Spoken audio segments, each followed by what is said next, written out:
Louvado seja nosso Senhor Jesus Cristo, para sempre seja louvado. Estão reunidos em nome do Pai, Filho e Espírito Santo. Amém. A graça do Senhor Jesus Cristo, o amor do Pai, a comunhão do Espírito Santo esteja conosco. Queridos irmãos e irmãs, boa tarde. Passando aqui para gravar mais uma palestra sobre São Pio de Pietrelcina. Hoje eu falo sobre o perfume embriagador. Segundo os estudiosos, segundo as pessoas que editaram esses livros, essas palestras, dizem que Padre Pio, quando a gente pede uma graça, faz alguma promessa, pede uma graça, diz que quando a gente alcança, às vezes vem um perfume totalmente embriagador, né? Justamente vai dar o sentido dessa palestra. Diz que quando a gente sente aquele cheiro bem estranho, bem bacana, diz que alguma coisa vai acontecer na vida da gente.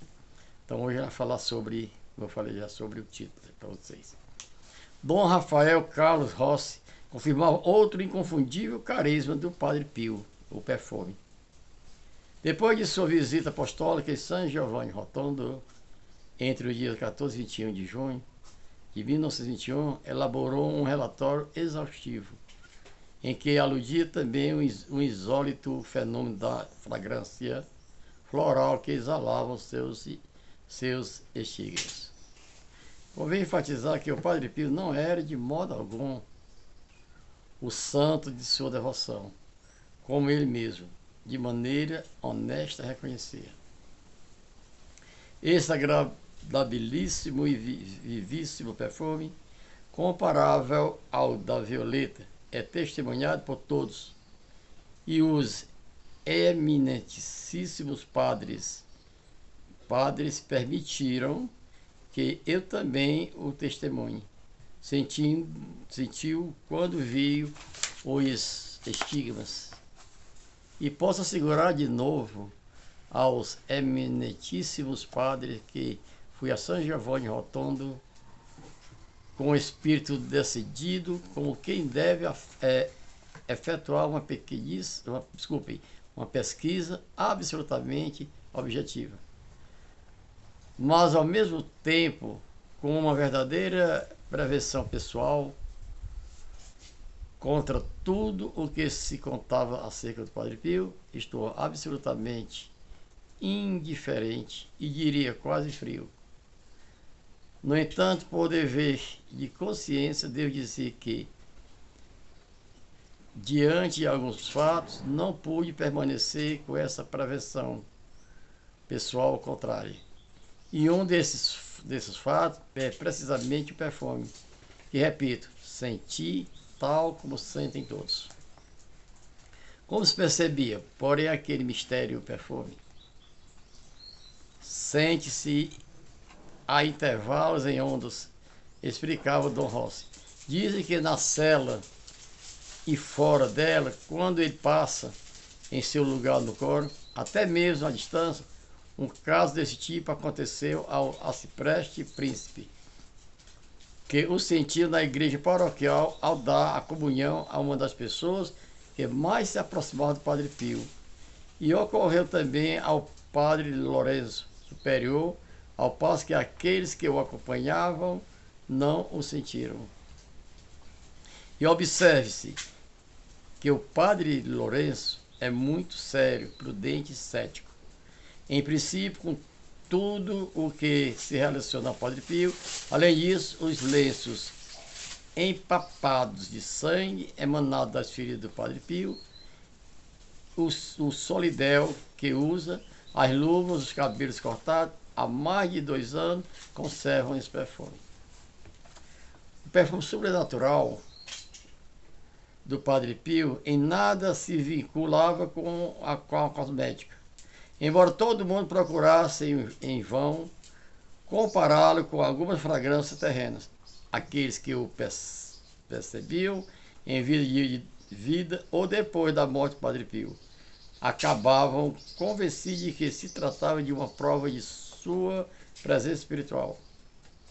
Sentiam o perfume por alguma poderosa razão, para beneficiá-los com a cura do corpo e da alma, guiá-los a admoestá-los ou avisá-los de algum perigo iminente. Tal como aconteceu com a pobre mulher de São Giovanni Rotondo que, enquanto caminhava para trás, colhendo as castanhas pelo monte, percebeu, de repente, um intenso odor de violeta e virou-se, comprovando que estava à beira de um precipício. No princípio, o perfume provocava a incredulidade.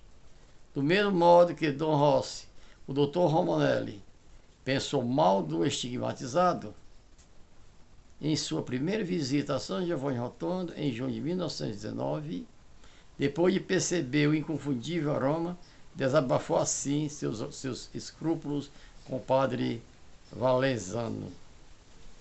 Não me parece adequado que os capuchinhos de semelhante reputação usem cosméticos, e menos ainda desse preço. Romanelli, entretanto, como todos os clientes exclusivos do perfume, acabou rendido à evidência. Eu mesmo pude sentir esse aroma ao cheirar uma antiga carteirinha do Padre Pio que Dom Pierino Galeone ainda conservava em sua casa de talento.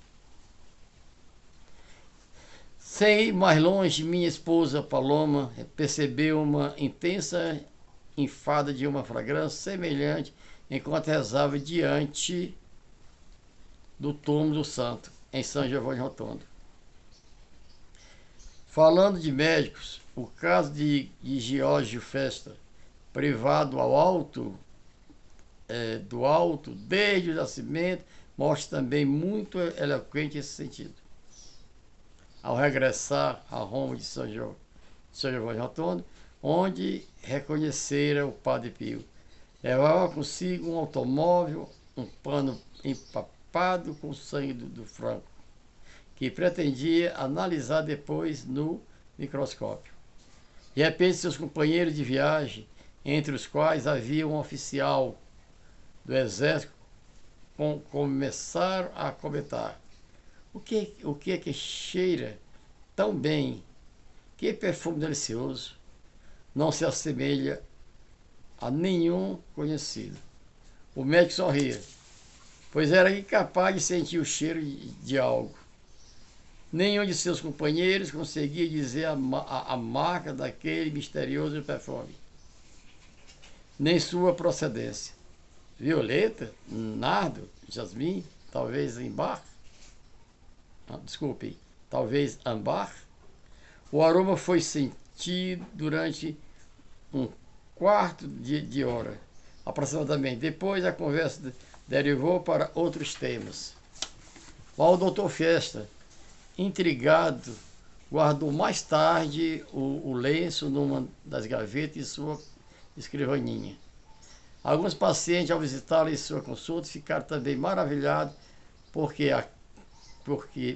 aquele cheiro chamativo.